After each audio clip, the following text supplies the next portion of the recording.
Whoa, whoa, whoa, whoa. Welcome to the TreasureTreeTherapy Planets Podcast. Your host, as always, Master Cheeze. Today's a little gloomy. It's a little bit sad, depressing, depending on if you're the GM of the year or if you're the Chicago Bears. Ugh, nasty work. Let's talk about it, This is going to be one of those seasons where, the Bears suck and we just got to just deal with it. Just got to deal with it, Just coming off the L, looking at the game, Caleb played really well. I think that's a very positive sign for Caleb. Made some throws, still has to improve, but get that line right. But as we fast forward from that, we're just going to talk about something I spoke to you guys before as we played the Arizona Cardinals. I broke down how the game got funny, and it seemed like Vegas might have had their hands on it. The Bears are playing the Arizona Cardinals, and just not even close. The game was not even tight. Bears playing defense. The Arizona Cardinals kick a field goal, and then you see a penalty on the field.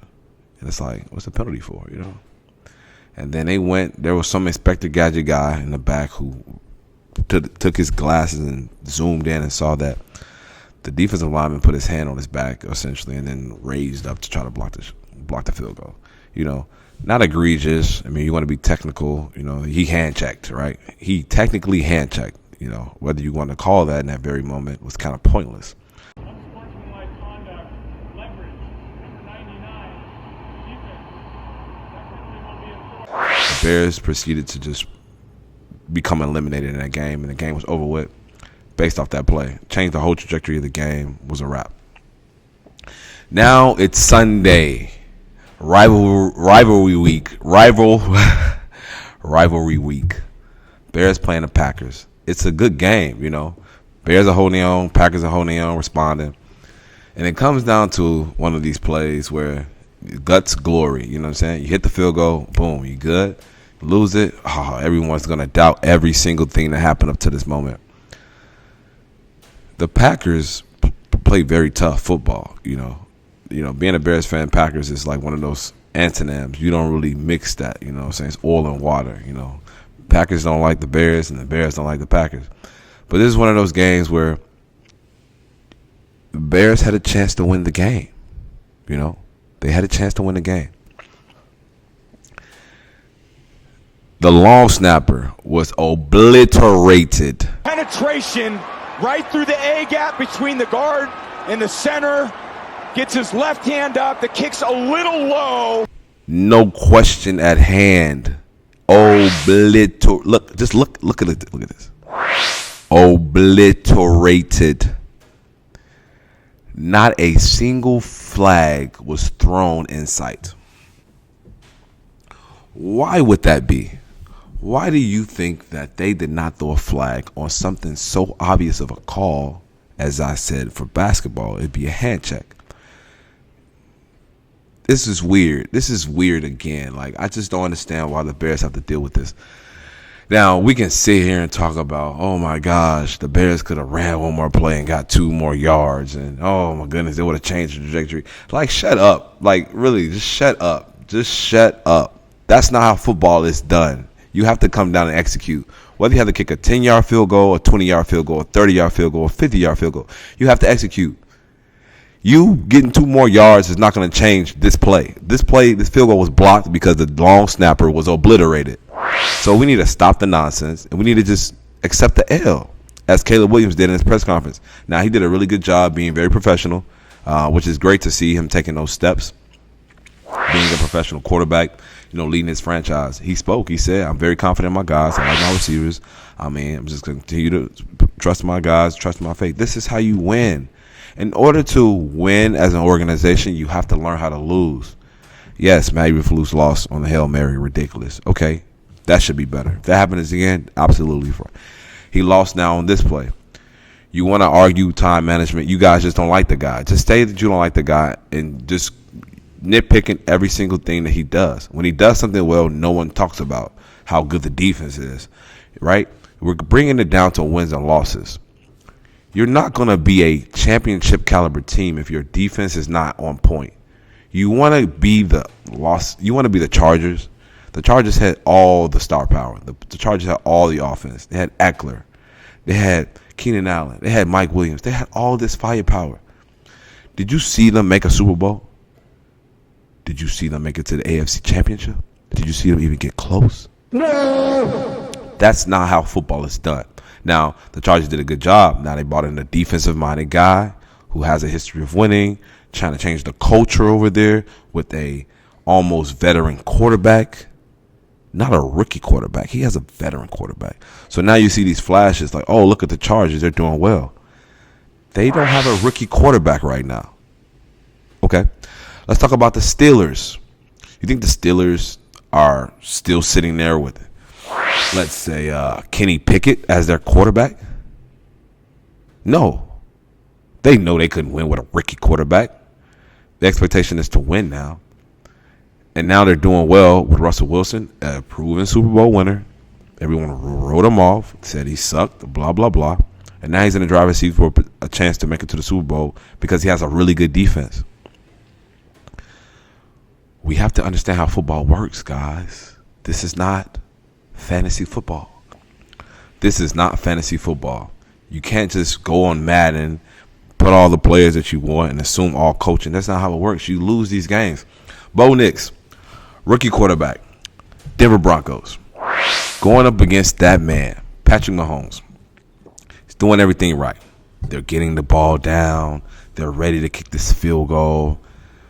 Chiefs are looking like, man, we about to take our first L of the year this week. And guess what happens? The field goal gets blocked. Like, you can't make this up. Bo Nix, rookie quarterback, same exact situation. Sean Payton loses that game. Did you go and say, Sean Payton, you suck, you need to give it? No. You understand how you take that L and you get better from it because you have a rookie quarterback. Caleb Williams in the press conference, at the end of the game, he understood. That's a tough L. We'll bounce back. You know, you got to keep pushing forward. Realistically thinking, the Bears are not are barely a playoff team this year.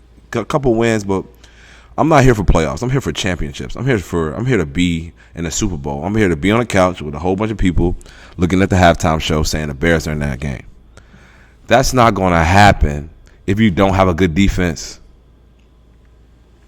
We can keep nitpicking and talking about, oh, he should have did this, and everyone's a professional coach until you become a coach. You know, I'm looking at these analysts on TV, and I'm looking at, oh, this guy, like, it's so easy to start pointing fingers and ragging. Give me somebody that's going to give him some support.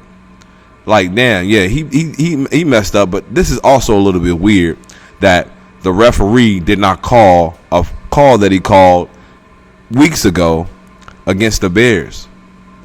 These are defining moments of franchise and defining moments of how you win games. Mark, given the Bears history, they would have fumbled that ball. And they fumbled the ball the next day. You can say, why were you running? Why you just didn't take a knee? They blocked the kick. Rex, it wasn't a situation where he hooked it. They blocked it. So if you get him closer, guess what? They block it again. We've seen this before. Look how close Denver was. And Kansas City blocked the kick. At some point in time, we got to hold people accountable for doing their job, Stephen A.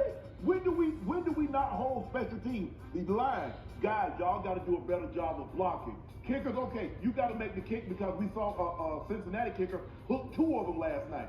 Man, we got to start holding. Yes, the Bears lost that game. Yes, the Bears are on a losing streak. Yes, the Bears have a rookie quarterback. But what kind of team, what kind of coach are we building now? Are we going to really sit here and say that the Bears are a championship caliber team? I listened to them. They said, you know, with all the talent that the Bears have, you know, this is a playoff. This is a championship caliber team. What? You got a rookie quarterback. You have a agent Keenan Allen who's still showing some emergence. You got a DJ Moore, and you got a rookie receiver out there. In their first year of playing with each other. How can you become a championship? That's not how the NFL works. The Detroit Lions, they are up and coming. How long has it been when they've been struggling? How long you think how much ridicule have they had? They've had to change the culture. Pittsburgh Steelers. I just saw that Mike Tomlin has never won Coach of the Year. You get what I'm saying? And he was also, there was a lot of talks of him being fired. They wanted to let go of Mike Tomlin. Now all of a sudden he got a quarterback, somebody who can run the offense, good defense, with the Watt boy over there, get her done. And now it's like, oh, they can make the Super Bowl. This is how franchises work. You don't just wake up and say, do everything right, you win a Super Bowl. No. You have to take these L's. How do you respond from this L? Okay, you go down, you get another L. Okay, cool. Let's keep building upon this, right? The Bears play really good football. Came down to the referees again. Like, it's just weird. I'm going to say it came down to the refs. If Caleb Williams is not a rookie quarterback, we get the two-point conversion, and now we're talking about a different ball game with a different pressure. We didn't get the two-point conversion. Another missed throw from a rookie quarterback. These are the pieces of the game that we have to break down. Keep pointing these fingers at the coach. You're bailing Caleb Williams out. At the end of the day, Caleb Williams has to be your number one, your first-round draft pick quarterback. He has to command the offense. He has to clean up the false starts. He has to clean up the illegal formations. He has to clean all of that up. That's on Caleb and the coaching staff that he has, but it's specifically on Caleb. You have to get your guys in order, and he's learning to do that. Until we do that, it's hard to judge the coach on anything. There is no NFL coach right now that feels like they have a Super Bowl winning team with a rookie quarterback or a year two quarterback. These quarterbacks take years. Justin Herbert, a lot of upside. He's just now making some emergence with a new coach, right? What are we talking about? Pittsburgh Steelers. Ben Roethlisberger was their best quarterback in the last couple years. They had a hard time. They went after Russell Wilson. Bo Nix, yes, you're with the Broncos. Do you really think that they're going to win a Super Bowl? I'll be very impressed. I'll be impressed if they go down there and playoffs, make the playoffs, and knock off a lot of teams that's been here for a long time. I don't really see that happening. Drake May, rookie quarterback. I don't really see that happening. Anthony Richardson, he had a strong game.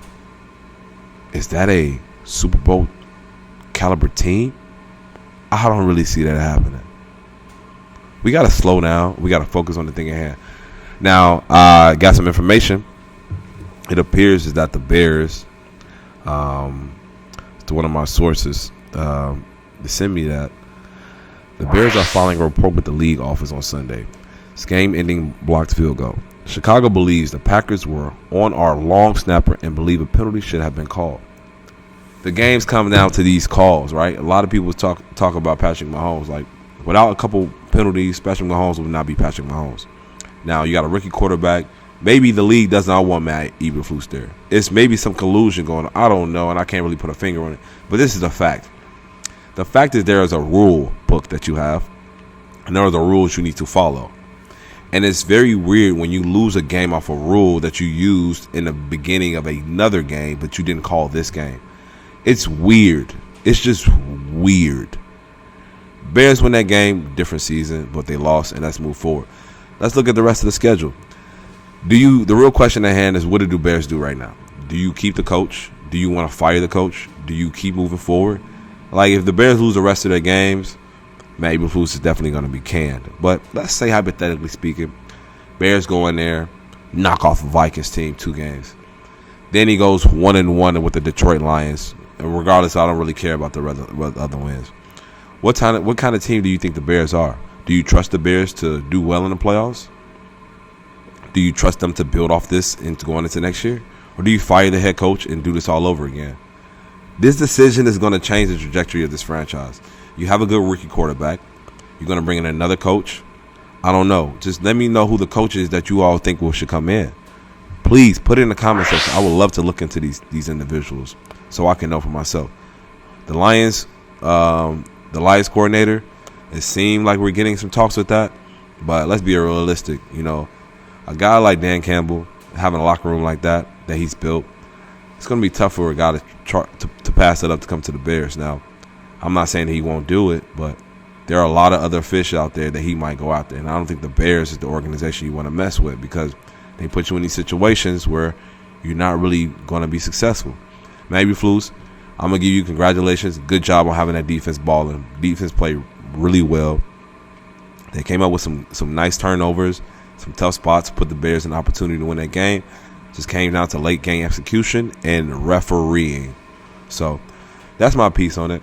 I also want to give a shout out to Prime Time again, bringing them boys to become ranked in NCAA. Some talks about him possibly going to the Cowboys. I think that'd be a great look for him. That whole organization needs to be wiped and need to be culture cleaned, and I think that's going to be good for football.